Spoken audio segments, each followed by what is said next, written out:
fire, fire. This week on the $1 Million Plan, we talked to a young woman who is doing well financially, but wants to take advantage of that to either have her husband retire when he's 50 or possibly get into passive income and all sorts of other things. Let's dive right in. Her name is Stella, and she joins us now. Hello, Stella. Hello. What a sassy name you've selected. Why, thank you very much. I would have made a great Stella. I think, you ever want, like, I always wondered, like, what would my name be if it wasn't Peter? Which, by the way, a weird name. But, like, what's if like, Scott? Like, I don't know what my name would be. You would go with Stella for Claude. you?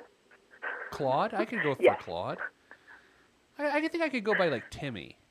I don't know. I feel like, I don't know. I don't like any of those names. Anyway, so you're doing well. You're 36 years old. How old is your husband? 38. 38, old man. And your household income is $241,000. How does that break down? Who makes what? What do we got going here? My base is 110, Okay. and bonuses are usually 15 to 20. Okay. His base is about 85, bonus of about 7, and he gets about 25,000 in stock options after tax vested stuff. Okay. So how long have you been in these sorts of positions that pay the way they pay? 2 years. Okay. In 2015, I was making $45,000 a year. So what happened? What would you do? Like take an online course? Like what happened here? Oh, I took all the courses. I got a PhD. Oh. So after I finished that and the postdocs and started working in industry, my income tripled. I should call you Dr. Stella. You know, I can do should that. say this, Dr. Stella, that oftentimes people go back and get a PhD or an advanced degree, and their income does not triple. So why did yours triple? It's in engineering. Oh, you're a doctor of engineering? Yeah, it's a little non-traditional, but I love the research stuff, so I stuck with it. But you seem so pleasant to talk to, you know? Why, thank you. Oh, I make these jokes about engineers and accountants all the time, not because I'm hurtful, because I speak the truth. So what do you got going family-wise? You got any of these kids going on? One little boy, he's 2.5. Okay. And hopefully another will happen soon, but, that's up to nature. Well, look, I'm going to have to Google how that all works. Tell me this, prior to making a boatload of money with your PhD, what was your financial life like? Was it good? Was it bad? What was it? I grew up really poor. Okay. I lived on the living room couch for a few years because we rented out the bedrooms to pay the mortgage, Oh, my. kind of level of, low income. I got food stamps, kind of poor. Okay. And I had a lot of housing insecurity and money insecurity from that. I couldn't make sure we were careful and safe, and it wasn't in my control, and it made me really anxious. So as soon as I was making my own money at, 18, 22-ish, I always lived below my means. So I've never felt deprived. I just didn't buy stuff. Commute by bus, shop at the thrift store, and it feels awesome because I was always financially safe. So while I didn't make any money, I didn't worry about it because I just lived really lean. Did you put yourself through undergrad then? I had loans and paid those off as soon as I could. That's amazing. And now, I mean, I'm looking at your numbers here. You have a $574,000 mortgage. What's that make the home value? What's your home value? Oh, Zillow says 820. I don't think that's accurate. Maybe 750. You're on the West Coast here? I'm just spitballing here. Yeah. Okay. It's one of those cities you think people shouldn't live in. Oh, really? Vegas? Live in Vegas? Oh no. Oh. That's a different kind of shouldn't. Like financially, the New York, Los Angeles, San Francisco, I Seattle. don't feel like kind of they city. shouldn't live there. I just think that they have to adjust their expectations of what their lifestyle is going to be like. I'm going to be in Laguna Niguel later this week or early next week. Now, that's a place you want to go, right? I mean, it's I don't even know how to spell it, but apparently it's nice. Anyway. I don't either. So here's what you got going. You got $200,000 already in long-term savings. You've got roughly $3,000 a month going towards retirement. You've got a nice savings account balance. Your $1 million day we've calculated for you is October 11th, 2027. October 11th, 2027. You and Mr. Stella. I assume he is not a doctor. No, he's a college dropout. Yeah. Well, look at that. Shows you what education does. You are Dr. Stella. He is not. And you will be millionaires then. And then at age 67, if you kept going at your current pace, which, we're going to talk about this idea that he said he wants to retire at 50. You would have $7.2 million at your current pace at age 67, your age 67, he'd be 69. You would have $16,821 a month of take-home income. But after inflation, that would feel like $7,800 a month in today's after-tax dollars. How does that hit you? $7,800 a month. Your current net monthly income is $9,000 a month, and we haven't even talked about But we Social don't Security. spend all that. Yeah. Yeah, we spend about $7,500 to $8,000 a month. So that's perfect. So, Done. Check. Right. I mean, but this is part of the conversation. It's like, okay, I can tell you have confidence around some of these long-term goals. It's just saying, like, at what point do we look at funding other goals, right? Exactly. Well, that's a good question. I mean, so what are some of these other goals? I mean, do you always see you being a double income household? So my husband does want to retire. If I could make enough money, he would retire now. Like, Okay. that would be his dream. But that's not practical, and it wouldn't make me feel financially safe. So that's off the table for now. But if we can find ways to build more passive income and maybe even rely less on his income, then I think that would make him really happy. There's just hobby stuff he'd like to do and be more involved in activities with our son and just things that it's hard to do when you have a full-time job. But Go ahead. that it doesn't have to happen. It's just a wish to happen. I think what we try to do in these situations is to say, how can we systematically subtract his income over time away from your situation? And there's different ways you can do that. Obviously, you can continue to get pay increases. Is there a ceiling on what you're going to earn as an engineering doctor? I don't know what the hell that. You know what I mean? Like, is there a ceiling or no? Probably a ceiling, but I don't know what it is yet. I'm a year and a half into industry, so this is all very new. I haven't gotten a different job at a different company and seen what the raise is going to be like from that. I haven't moved into management officially and seen what that's going to change. So, yeah, it's going to keep going. You mentioned having growing your family even more, but I can assume from talking to you and kind of looking at the stuff you sent, you don't see taking an extended period of time off, just sort of I don't know, normal's not really the words I'm going for, but I don't see you staying home for any bit of time. Is that accurate? That is accurate. I'll get paid leave for a few months, and then I'll go back, yeah. What do you do for daycare right now? He's in full-time daycare because we both work full-time, so that costs, $1,500 a month usually, but I was able to prepay it this year and get a 10% discount. That's So not bad that at all. cut a little bit in. No, it's awesome. $1,500 a month. You're in one of the big cities, right? Yeah, the How- big expensive cities. Do they just put them in a drawer? Like, are they that's unbelievable. It's less than when he was younger. Yeah. No, it's great. It's a Montessori school, and he has lots of friends, and they have a special music teacher and a Spanish teacher, and it's the way daycare is out here. You can't just start and stop. There was a year-long waiting list to get in. It's just how it is. Oh, I know. So, all right. So, if you have a second child, that will increase. Will that double daycare costs then? He will be close to getting in kindergarten by the Okay. time that happens because of timing. So I was aiming for about a 4-year space so that there wouldn't be two kids in high cost. I think $3,000 a month is the most I expect to pay, regardless of when I get pregnant. You've got $34,000 in savings. Did that just build up over time with surplus income, or how did it get to be $34,000? Yeah, it's been the priority since we bought the house to build our emergency fund back up. But You said you're living on like $7,500. What's that other $1,500 a month doing right now? savings, Okay. the house, Yeah.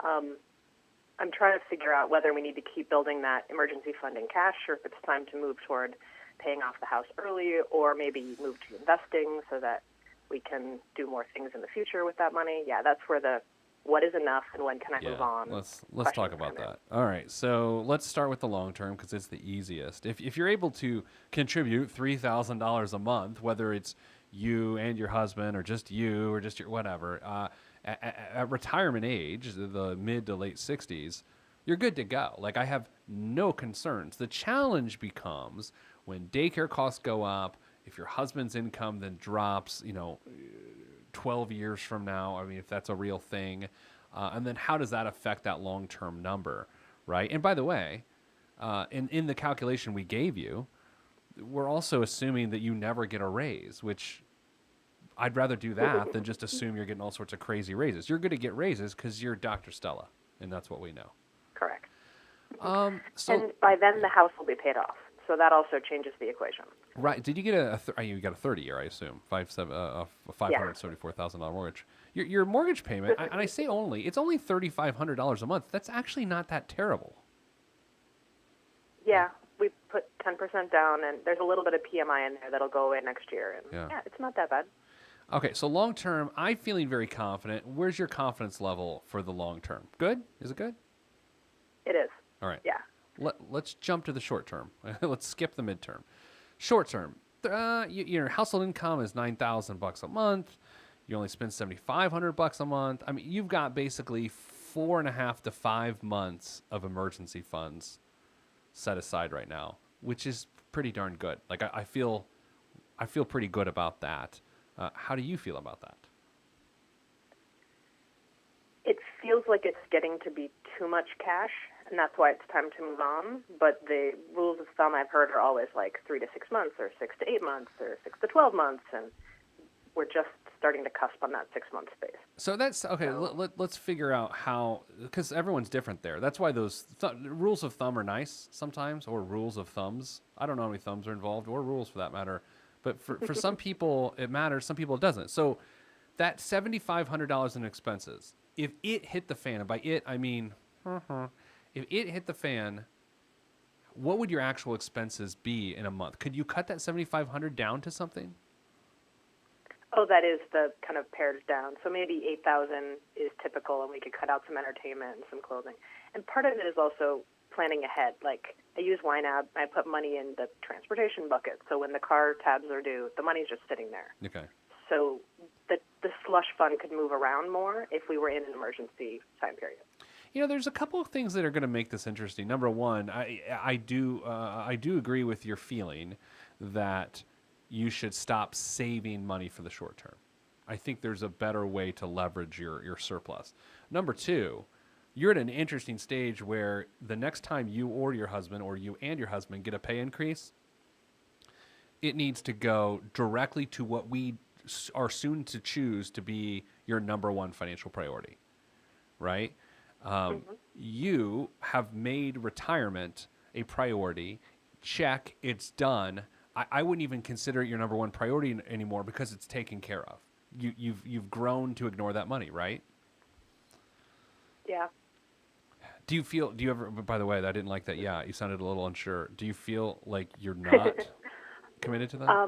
I have a complicated matching program through my company. Okay. So they match 6 off the top and then another 4 that vests over 4 years. Whoa. So that amount includes assuming it'll all vest, and if I left the company, it wouldn't.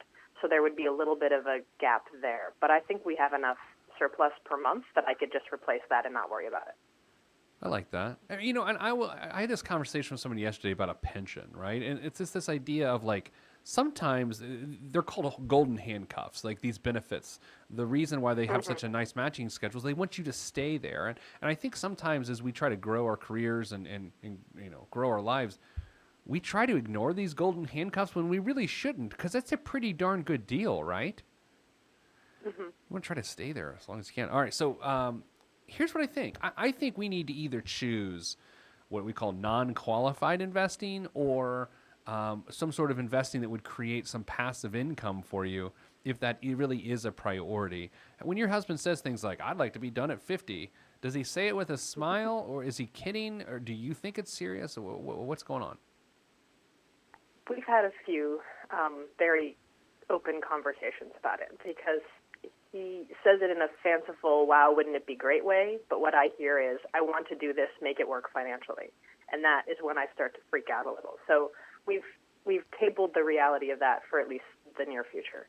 But I know that it would make him really happy. He could be doing, you know, maintenance on a rental property that we had, or yard work and other hobby stuff, and it would make him really happy. You know, there's a couple things. If that's a reality that you're going to try to entertain, the worst thing you can do is to waste time around it, right? it's not even about money at that point. It's about wasting time trying to get your money now working to a point where you could potentially have a rental property. But I'll say this, at trying to live the lifestyle you're living at $8,000 a month with $1,000 a month of surplus. I mean, how can you get in the rental game comfortably with $1,000 a month of surplus and potentially growing your family? That's where this gets a little sticky, right? It's like, But that doesn't take into account the bonuses, which are not part of the 8,000 a month, and the stock. So that's another, 45, 50-ish thousand a year that isn't accounted for in our monthly spending. When it shows up, I just put it to whatever savings goal we're working on. and so let's say the next 12 months. And when do those checks arrive in two big chunks or several big chunks? How do they arrive? The stock is every 3 months, and the bonuses are once a year for each of us. So that's 6 chunks. The next 12 months, or is this the reason for this call? The question is, what's the priority in the next 12 months, or is that why we're chatting? Yeah. Well, so I know what it is, and I can keep focusing on it for the future years also. All right. Well, to me, I think it would be non-qualified investing / real estate, right? Because if you can assign that money for at least the next 2 to 5 years towards something like that, you can build an asset which can create that passive income. The challenge, of course, becomes to try to have it really be good, positive cash flow within 12 years. You're going to have to pay off the rental property. Otherwise, it's passive income, but it's offset by an expense that you have to cover, which is the mortgage, Certainly. What would you buy? I mean, would you buy a home? Well, this is a dumb question. You would buy a home near where you live. That's the whole point of your husband being able to work on that property, right? Yes. And it's a pretty expensive area, obviously, but maybe something in the 400,000 space isn't impossible, or even lower if we are farther out of the city. Would you ever do like multi-unit stuff, or is that a little beyond your grasp?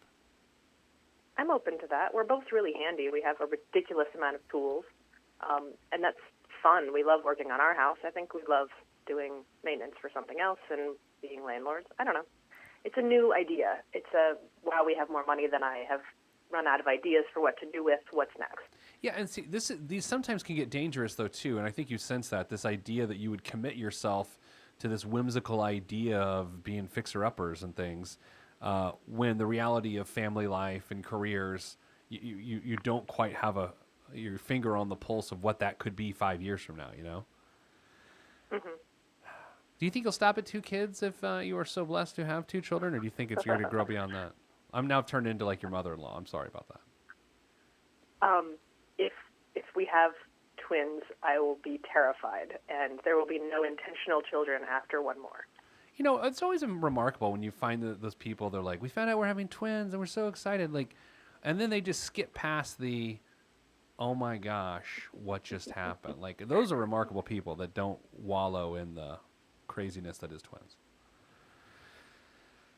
Yeah, a family member has twins my son's age, and I'm watching how harried they've become, and I'm not interested in that. No, but, yeah, I'll pass.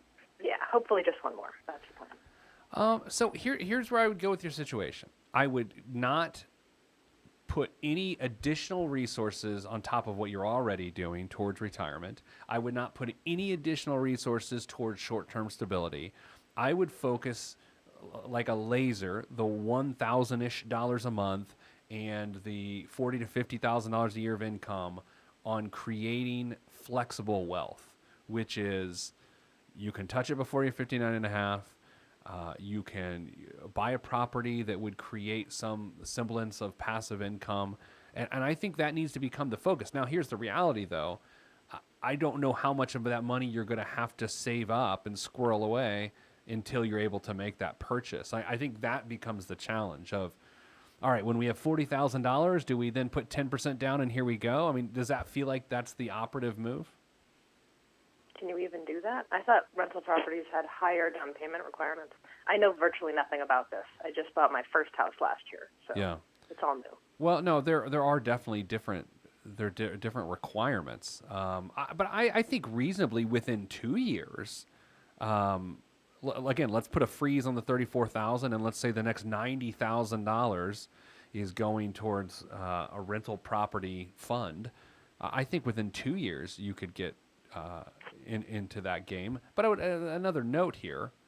Who knows what in the world the real estate market is doing 2 years from now? Who knows what interest rates are doing 2 years from now? Who knows what the economy is doing 2 years from now? So the good news is, if at least if you squirrel that money away, it's going to give you options and flexibility. And I think with people like you that have so much income and things are going so well, all you can ever ask for is flexibility given to you by your discipline. And so I would say set up a side fund and just hammer away at it until you get 90 to 100,000 bucks in there. Should that be invested in index funds, or should that be sitting in my, CDs at 1.5%? Yeah, you're gonna hate this answer. It's gonna have to be in your CDs at 1.5% because I know, and look, it's the truth. Like here's the deal: if I look in the mirror and then I tilt my chin downward about 20 degrees, the truth is, male pattern baldness is a big part of my life. That's why I don't do that. Also, reality is, it's true. It's awful. It's awful. I wish you could engineer with your doctorate a solution to that, but you cannot, Dr. Stella. But the reality is, the market is sky high right now. Sky high. It's gonna get crushed in the next 2 or 3 years. It has to. And so, if your investment plan of you needing the money in 2 or 3 years involves you getting crushed, I don't like that. So, if it were me, I'd be in CDs. God, sucks, doesn't it? I mean, it sucks. It's the worst. But it's true. If we're on the 2 to 3 year horizon, yes. But if we're on the 5 to 10 year horizon, and we want to put most of the price down on a house, buy it cash if possible, get like a foreclosure or something, Sure. then maybe the stock market would be the more appropriate place. I'd be okay with that. Here's a tool I like to use for 5-year goals. I like to use Betterment. This is not an official endorsement of Betterment, by the way, anyone listening.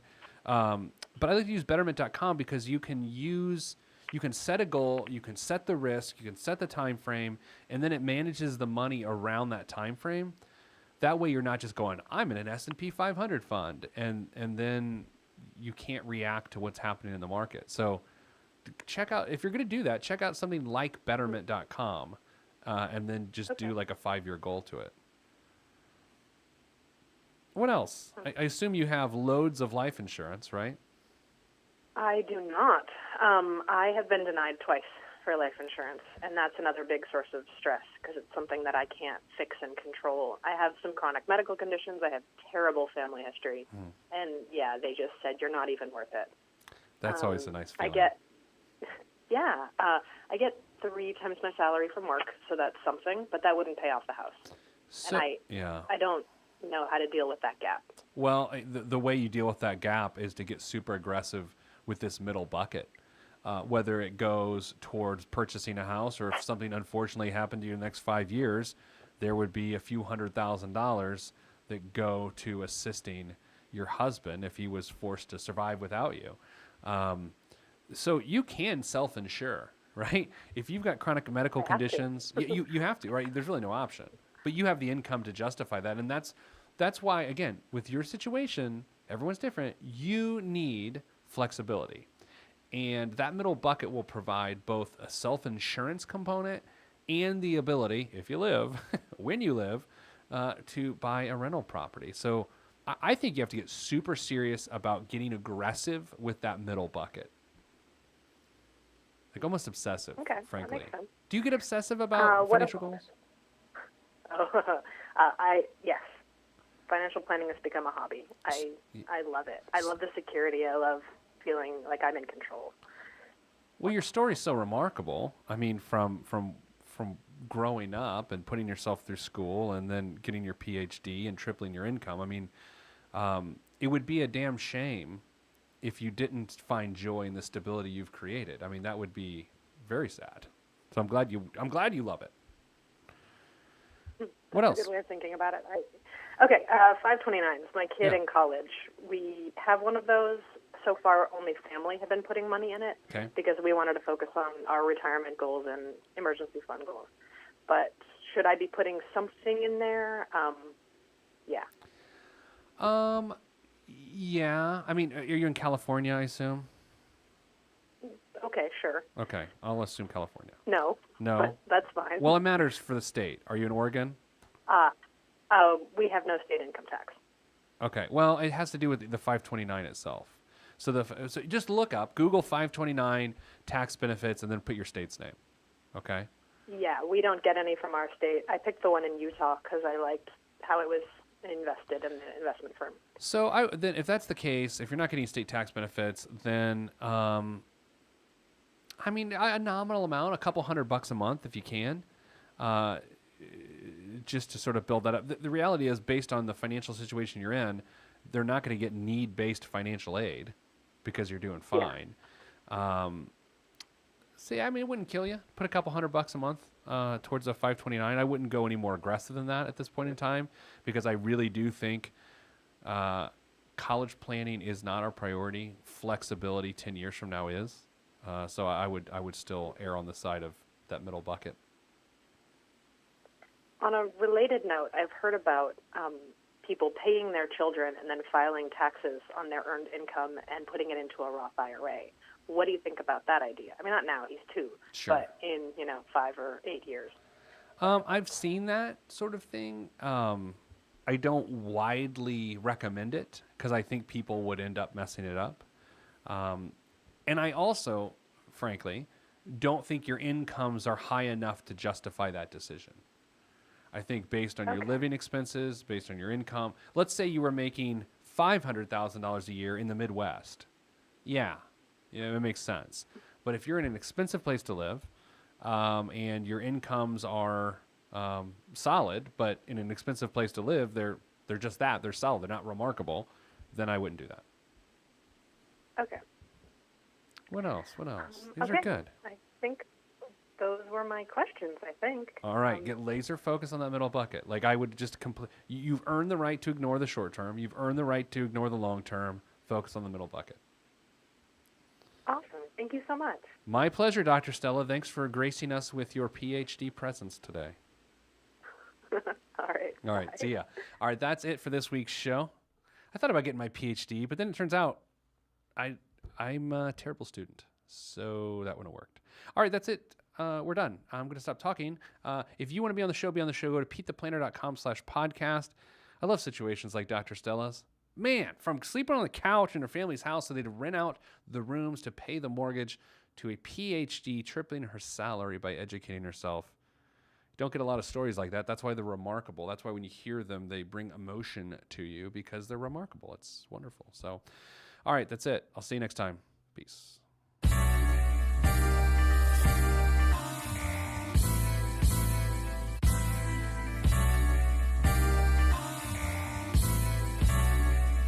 This is where I came from.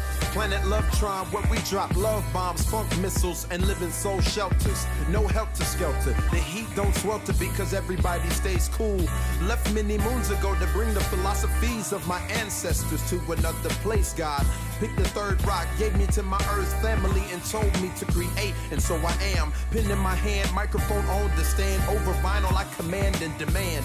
Magnificence in an instance, I can make you dance, cry, or love. Fly as a dove, released from Everest. The fresh is fresh, and you can call me E.T. Word to John Tesh. Let me bless this harmonic presentation. It's amazing, so amazing. I'm the reason. Salutations, I bring you Lovetron greetings from a faraway land. I am the sole controller. Put the remote down and let me take control. You're now a part of my zone, so enjoy yourself. Lovetron can restore your health. I bring you greetings, salutations. How you doing? And is that how y'all say it? The tinkling of the keys is an homage to the little star. I sojourn over poetic descriptions of sound and travel to my other world. Out of this world, spaceship on my arm took me home, fueled by the ink and the megabytes and the hypertext transfer protocol, stronger than the Skynet and the Terminator. I push faders into warp speed, glide with ease, creating a breeze they call a black hole. Event horizon, no rear view concerns. This I adjourn, and beats I burn. This I adjourn, and beats I burn. Salutations, I bring you love, trying greetings from a faraway land. I am the soul controller. Put the remote down and let me take control. You're now a part of my zone, so enjoy yourself. Love Tron can restore your health. I bring you greetings, salutations. How you doing? And is that how y'all say it?